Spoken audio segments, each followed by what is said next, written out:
Hello, everybody. Welcome to a special live edition of Latter Gay Stories. We are thankful to have you along and thankful that you are able to join us on a live broadcast. We're talking affirmation. So for those of you who aren't familiar, we want to get you up to speed on what's going on in the world of affirmation and what actually affirmation is. We want to talk about that today, answer some of your questions. This is a live event that is being broadcast on our Facebook and YouTube channel. I'm your host, Kyle Ashworth. Thank you for joining us.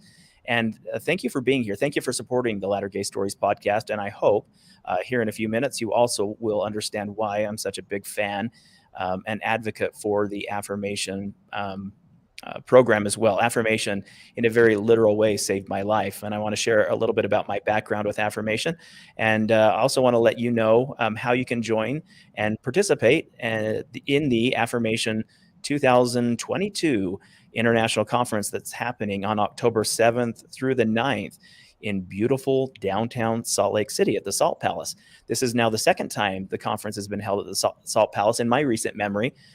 So we're excited to be able to talk a little bit about that today. If you do have questions, we are live, so you are able to include your questions in the chat along whether you're watching on Facebook or YouTube, and we'll be able to answer those questions in real time as we go along. But again, coming up in just a couple, in about a month, a little less than a month, October 7th through the 9th in Salt Lake City, and we'll have a link coming up here on throughout the broadcast. You can scan it with your phone, kind of a QR code link. If you are watching on your phone and can't scan, you can log on to the website at affirmation.org and click on the registration link right at the top of the web page and get yourself registered for the Affirmation Conference. We're going to talk about who's speaking, the keynote speakers, the events that happen at Affirmation. But I want to welcome into the podcast some of my favorites, Nathan Kitchen, Laurie Lee Hall, dear friends of mine who have been friends of mine from the very beginning of me, really, Nathan especially, just busting a hole through the closet door. And at the time, Nathan, and we don't have to go all the way down into the aisles of memory, but you were working with the Fathers in Affirmation group, which was it's a group for gay fathers, gay dads. It literally saved my life as a closeted gay Mormon dad. Just busting out of the closet, I really needed a soft place to land. And Cody Shirley was one who forced me almost by, I call forced free agency, into Affirmation's fathers group. And it really did change my life.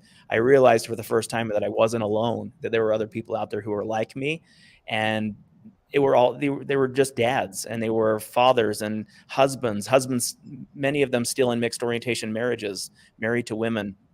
Some of them married to men, some of them single, just a variety of experiences. And I finally was able to find my tribe. So for that, thank you, Nathan, for providing your just incredible service to the Fathers in Affirmation group. And now you're the president of Affirmation. I am. Thank you. And you know, before I found Affirmation, I did all that alone without community. And I was sitting by myself in a dark rental house, wondering, am I really the only one that has done this? And was able to actually find community and connection in Affirmation. And it was a game changer for me. Completely changed how I thought about myself and how I thought about my future. So, and it's all because of Affirmation has been carried on since 1977 to do just this for everyone that has come out within this queer Latter-day Saint intersection. And Laurie Lee, I met you, I think maybe the very first time I met you was around a kitchen table in Riverton. Mm-hmm. That's correct. We shared our stories with each other in Paul and Susie Augustine's home. And I was so touched by your story. I was enamored by it. What was it, about 5 years ago, that I was approached to participate in an Affirmation conference. I was asked to be a speaker. And shortly afterwards, after had that experience, I was invited to serve on the board. And that made such a difference in my life, because I had been, as some know my story, I had been a bishop and a stake president in my previous life.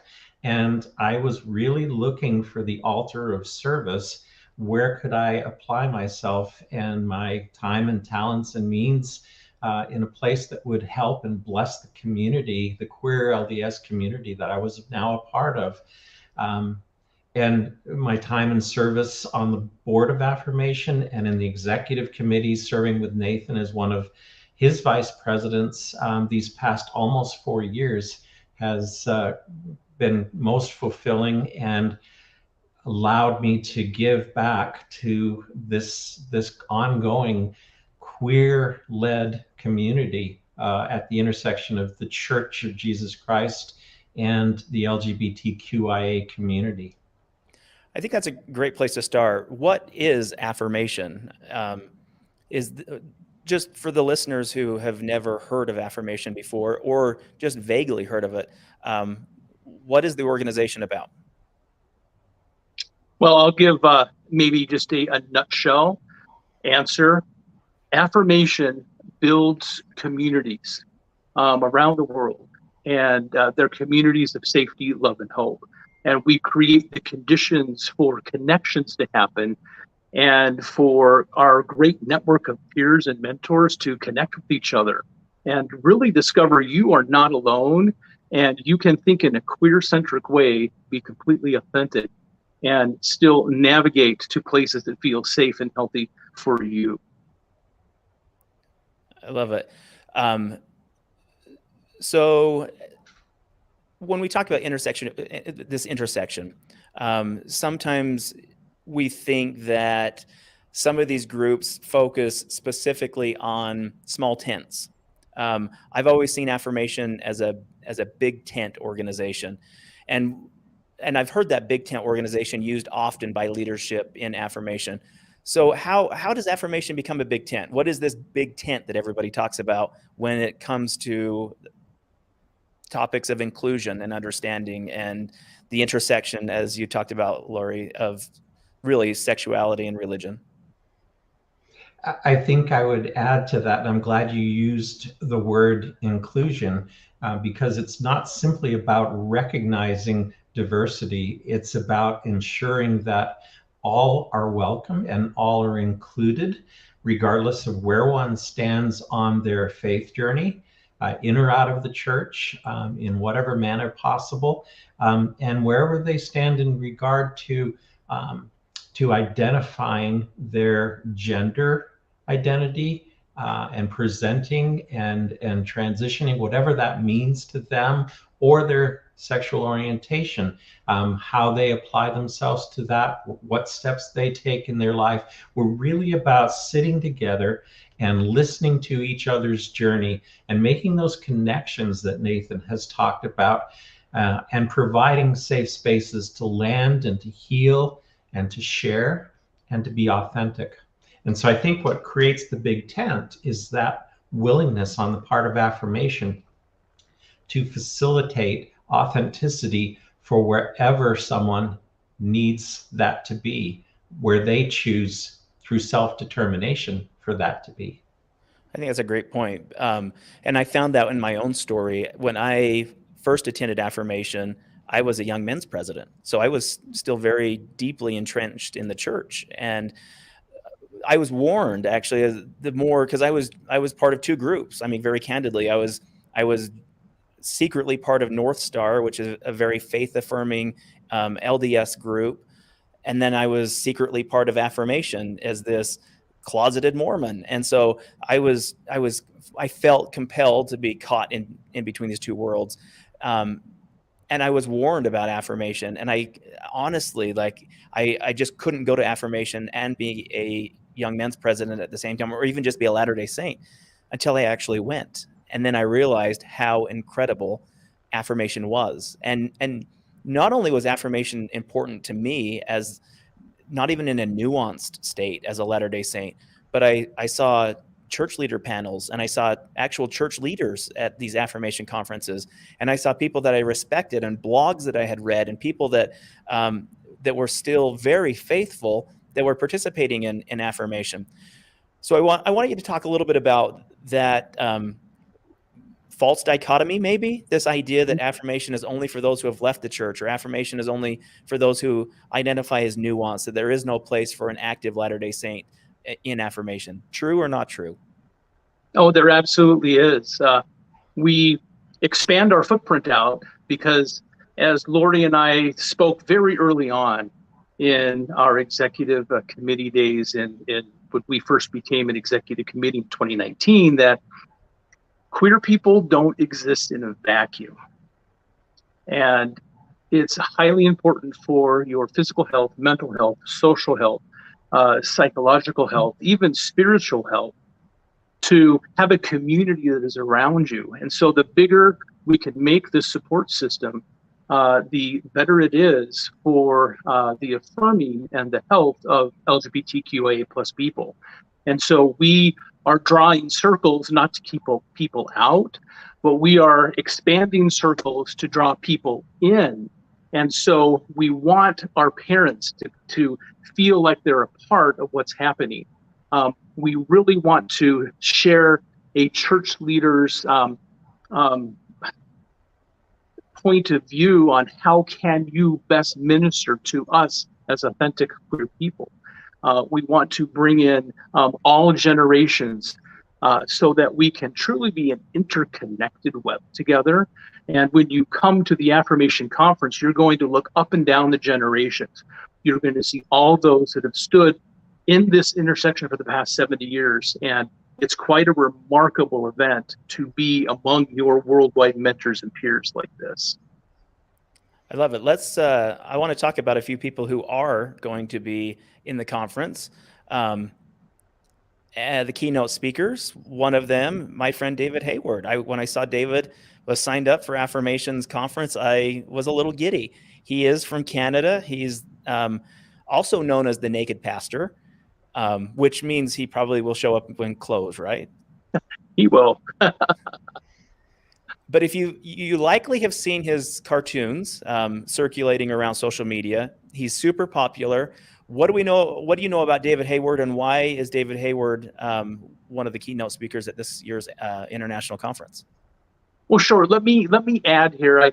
As president, one of my duties is to ask talent and people of interest to come in and speak. And so I have spoken with all those who we are plenary speakers, and David was one of the first ones that came to mind.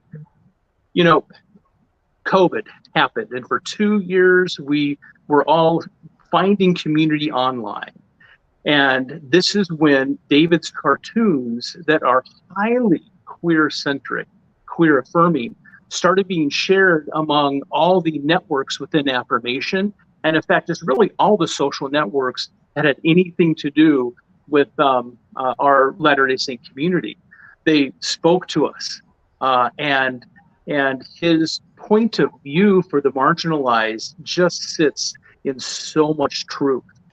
And I wanted him to come and talk about how his own story, how he got to this place, show some of his cartoons. And David has created a special, unique, particular cartoon for Affirmation. And this commission piece will have prints that you can receive for a donation. He'll be there to sign them, so you can take a piece of this very queer affirming point of view back home. Incredible. That's awesome.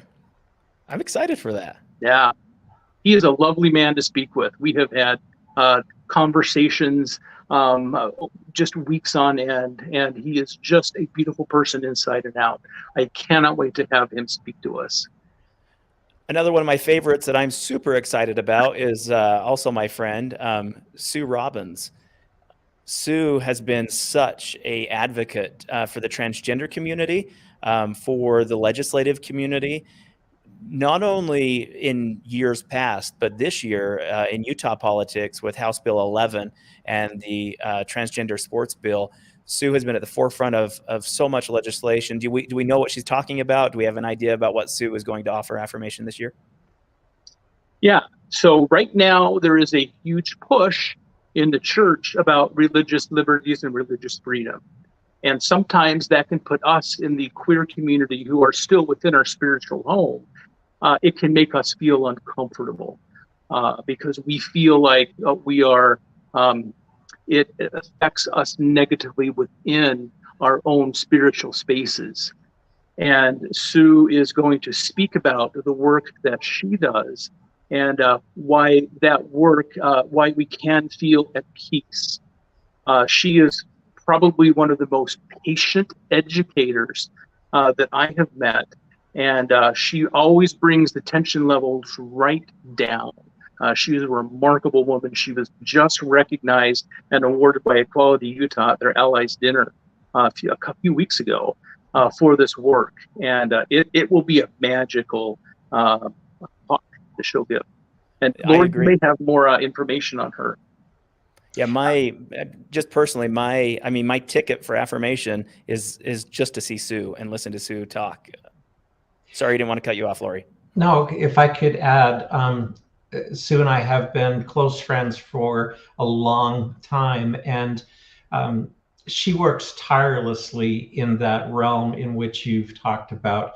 I don't know where she draws all of her strength and energy from to continue to teach, as Nathan said, and to fight the fight. We're at a point in time right now, and I know Sue is aware of this as well, where various individuals in state legislatures, in attorneys general's offices, in red states around the country are signing on to the document that in concept says gender equals birth sex.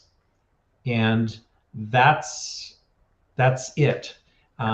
We stand proudly as a transgender community and say, that's not all. Gender is an identity that may not, in all individuals, correlate with sex identified or assigned at birth. And it's a matter of transgender erasure to simply co-equal gender and birth sex, to link those two together. And the nature of all of the legislation that Sue has been fighting and that we've seen going on around the country is really about trans erasure. And Sue's the person in Utah above all others who are participating who has led that charge to prevent transgender erasure and to protect particularly young people.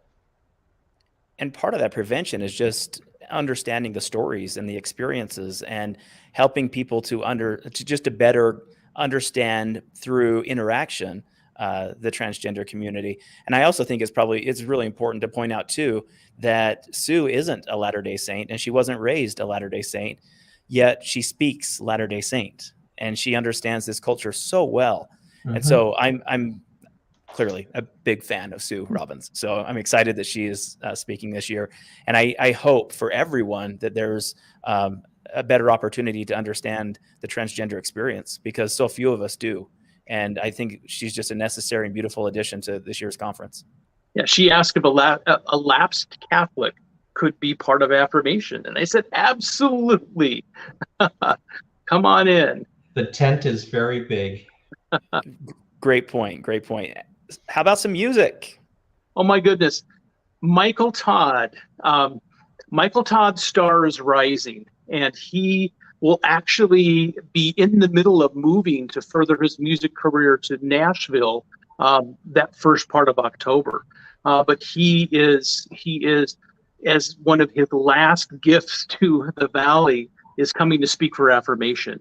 He has just a beautiful story about coming out in rural Utah, his time in the military, and where his music is taking him. He has a special soft spot for those that are just coming out and youth. And he really wants his words to act as an example of what it can be like when you've made it, when you've come past all of those turbulent initial years.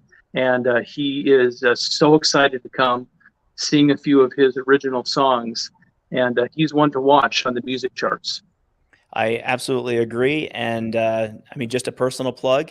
Michael showed up and sang at my birthday party, which was an absolute surprise. So I got to know Michael really well, and also he has an incredible voice. So just story aside, the actual raw talent of this guy is incredible, and I think he was a great pick. But he's not the only musician that's singing. We also have none other than Paul CARDALL. He's like the background music of all of our spiritual thoughts, really, in Latter-day Saint land, including queer intersections. His music was on when I first visited with my state president in my home to talk about the exclusion policy. And it was literally his music that gave me the strength to be able to stand and talk about how this is harming my family. So he has been part of my soundtrack, and I'm very excited he's coming. He is probably one of the world's most talented pianists. He is also based in Nashville and is generously coming to sing or speak and play for us at our Sunday session. Yeah, and he is the most downloaded on Spotify pianists in the history of Spotify. This guy has talent. Yeah. And a Latter-day Saint background. And he's done duets with David Archuleta and Tyler Glenn. The guy is just incredible. And I think that's an excellent get for Affirmation, to be able to have Paul CARDALL, not only just his musical talent, but the story that he has to share as well. Absolutely incredible. All right, trying to think who else. I know we've got. We have. I forgot Ronnie Joe Draper. Ronnie Joe Draper. We do have Ronnie Joe. Ronnie Joe is the OG safe place on the BYU campus. She is completely 100% queer affirming. She loves especially the young queer crowd, and is a mentor to this entire rising generation. If you have not heard her speak, if you haven't heard her very centered words, this will be truly a treat for you on our Saturday morning plenary session. I love her and the words that she says and speaks. Beautiful. I am a big fan of Ronnie as well, and what she's done at BYU is just been incredible. Yeah. All right, so you've used some words like plenary and breakout session, and so some of these speakers are part of the keynote main event speakers. But I want to talk a little bit about what the breakout sessions are and what other classes are available for those. And I want to say even specific needs. What other specific needs are addressed at the Affirmation International Conference? And then we'll talk about registration. How about that? Great. Do you want to jump in, Laurie? Do you want me to continue? If I could, I'd like to put in a plug for our youth track. One of the things Nathan has always taught, particularly when we're interfacing with church leaders, is that queer children, gay, lesbian, bisexual, transgender, queer identifying children are born into active Latter-day Saint homes every year. And we hope that Affirmation is that safe landing place for both them and their families. And so we have a very robust program designed as a youth track to invite these young people in, to give them a safe space to express themselves, to be open, perhaps really for the first time, to be listened to and heard by their peers, and to recognize what that means. And then perhaps also to rub shoulders with some of us who are older, who are down the road a little bit, and to show them that we have positive, happy, and beautiful lives, and they have every reason to hope for the same in their lives. Ooh, I love that so much. It's just part of that threefold mission. You're not alone, you're not broken, and that your best days are ahead. Right.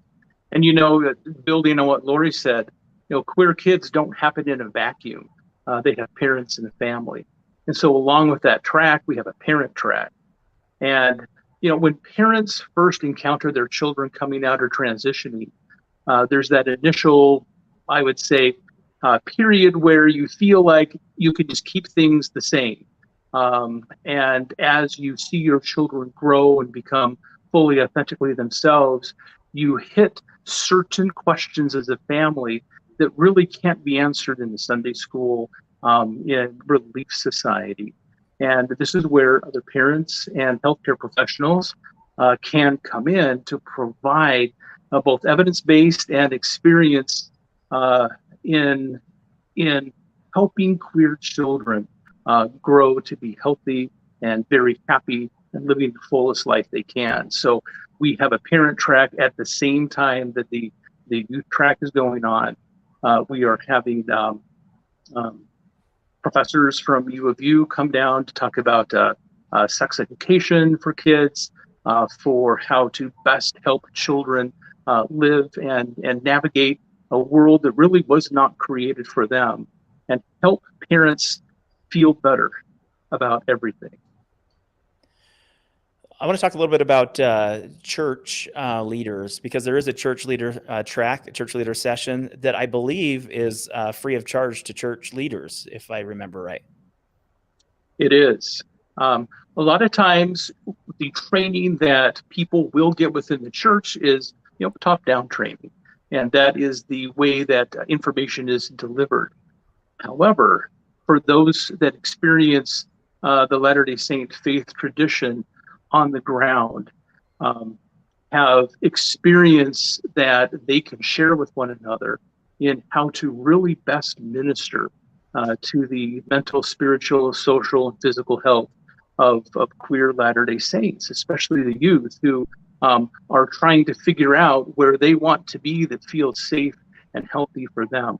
Along with this great panel that we have of both queer individuals and advocates and allies, we'll have Tyler Lefevre come down and, from an evidence-based perspective, talk about ways you can specifically connect with queer Latter-day Saints within the church. It is a highly recommended program. And I believe I remember seeing Richard Ostler on that list as well in the church leader track. And Richard's very well known among LDS circles for his multiple books, his podcast, Listen, Learn, and Love. His brother, David Ostler, is also the author of the Bridges book, which is ministering to Latter-day Saints and faith transitions. And so the Ostlers have such a handle and a platform to be able to discuss this nuanced space for Latter-day Saints. Yeah, and so the Windwards are there. Paul Windward, who's our treasurer. Cynthia Windward, news just broke today in the Tribune about her podcast. She is making a difference within women's voice and mothers' point of view within the church, and she's bringing this also to this church leader setting. We have queer individuals, Megan Decker. We have Valerie Green that will be there. Tyler, of course, is in the queer community. So you will have a wonderful balance of people who are specifically working this angle to actually help create a safe space for queer people when they choose to stand within the four walls of their ward and or stake. Got it. All right, so we've got the registration link up on the screen. It is a QR code that you can scan with your phone. If you are just watching this broadcast on a computer, you can just turn on your camera and point it towards that QR code, and that will take you to the Affirmation registration page. If you are watching this on a phone, though, and cannot scan, you can just log on simply to affirmation.org. Now, Nathan, you just said the church leader session is free of charge. There is a charge for participation, correct? Yes. So for every individual, it's $85 per person. If you are a couple, it's $75 per person for that couple. And if it's a family or group of 3 or more, it is $65 per person when you register. We understand our students are coming back in. We want to not make any kind of registration be a barrier. We have a special student discount for the whole weekend for $45.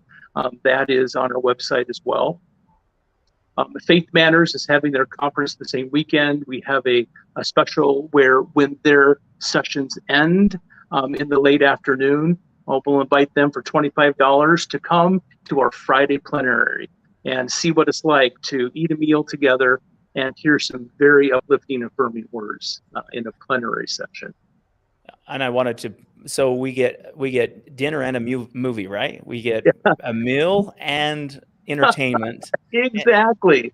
So this literally is music and the spoken word with lunch afterwards. Yeah. At the Affirmation Conference. Yeah. And it's the best company ever you could have. These are your queer peers and mentors that are all assembling together. And when you want to see who's who and be there and become part of and connect all generations, this is the place. Thank you, Brigham. I did want to say also just this. So I often have called Affirmation, since visiting for the very first time in 2018, Gay General Conference. This is where the who's who of LGBTQ Mormonism shows up. And the speakers are often wonderful, but so much of what happens at Affirmation happens in the halls and happens between brand new friends and in the sharing of stories and in the ability just to hug somebody who is just like you. This ability to see another couple in a mixed orientation marriage, to be able to see a family that's thriving post coming out, to see, as you talked about, Laurie, the kids at the youth track, to be able to see united families that look just like them, represented in a conference. That is what Affirmations International Conference is about. That's why I absolutely is excited to be able to help promote it. I hope people will register. I hope you'll join me. Jay and I will be there. You can shake our hands, come to our booth and say hello. But more importantly than the booth, I want to sit next to you in these meetings and be able to hear your stories and to be able to be fed right alongside you, because it means that much to me. And Kyle, everything you just described has been on hold for 2 years of pandemic. And we are so excited to be able to get back into a building together in person and to be able to hold each other and to give space for each other and to sit together and to hug again post-pandemic. We need this. We need community connection in person, and we all need it more probably than we realize. Amen to that. Amen. I also, I just saw Melinda Hanna jumped in on the chat as well. Melinda is going to have her art featured in the halls at Affirmation. Again, this is just like all deja vu to me. The very first Affirmation conference that I attended, Melinda's art was there, and we just on Latter Gay Stories, our current episode that's 2 episodes ago, episode 164, is Melinda sharing her story behind the Portraits of Courage project that she is now bringing to this 2022 Affirmation Conference in Salt Lake City. So excited. I mean, we've just went through a whole list of super exciting speakers and opportunities. And there's even more that we couldn't fit in. I mean, literally. And Yes. It's the end of conference. The time will be yours to share your stories. All of the auditorium cameras go off, and it becomes a very intimate space where you can share your own personal story, your own personal journey among people who completely understand you and who affirm you and understand that you are making the right and best decisions within your life as a queer person. It's Beautiful. magical. You can't get that anywhere else, really. All right, here's our registration link one more time. For those of you who are still wondering how to sign up, there it is. Scan that QR code. Visit the website at affirmation.org. It is happening October 7th through the 9th at the Salt Palace in downtown Salt Lake. If you are just joining us wondering who this panel of yahoos are, Nathan Kitchen, the president of Affirmation, Laurie Lee Hall, the vice president of Affirmation, and myself, discussing what I think is one of the most important meetings of the year, the Affirmation International Conference. And by international, this is kind of the Mecca. This is Gay Mormon Mecca that's happening once a year. And as Laurie just talked about, we haven't been able to embrace for 2 years. It was virtual prior to this. I'm excited to be able to see people in the 3D version in real life, to be able to hug again and just mingle and commune with the saints. That's the most beautiful part of this Affirmation Conference. So thank you both, Laurie and Nathan, for joining us, for taking a few minutes out of your time to share the important details of the Affirmation Conference, but more importantly, the time and energy that you two both put in your respective callings. I'll say callings because these often are just labors of love for affirmation and the LGBTQ community. Thank you, Kyle. And thank you, Kyle, for what you do. You are our great story collector in the community, and I have much appreciation and respect for you and what you do. Thank you. Thank you. I appreciate that. Thank you. All right, y'all. The ball is in your court now. www.affirmation.org. Sign up for the conference. I want to see you there. Let me know that you have signed up. Watch for me. If I don't recognize you, let's meet. I want to hug you. I want to hear your story. I want to be with you in those conference halls. I want to be able to see and give you what I was able to receive from Affirmation. I said this once before. I was at a point in my life where I needed a life jacket to keep me afloat, and Affirmation sent a rescue boat, one after the next, after the next, after the next, after the next. And I hope that you can see that there are rescue boats heading your way as well. Again, Nathan, Laurie, thank you. I look forward to seeing you here in a couple weeks. October 7th through the 9th in Salt Lake City at the 2022 Affirmation International Conference. Until then, I'm excited and look forward to meeting you at that conference. Thank you again, both, and to our Latter Gay Stories audience. Have a good night, everybody. All right. Good night. Good night.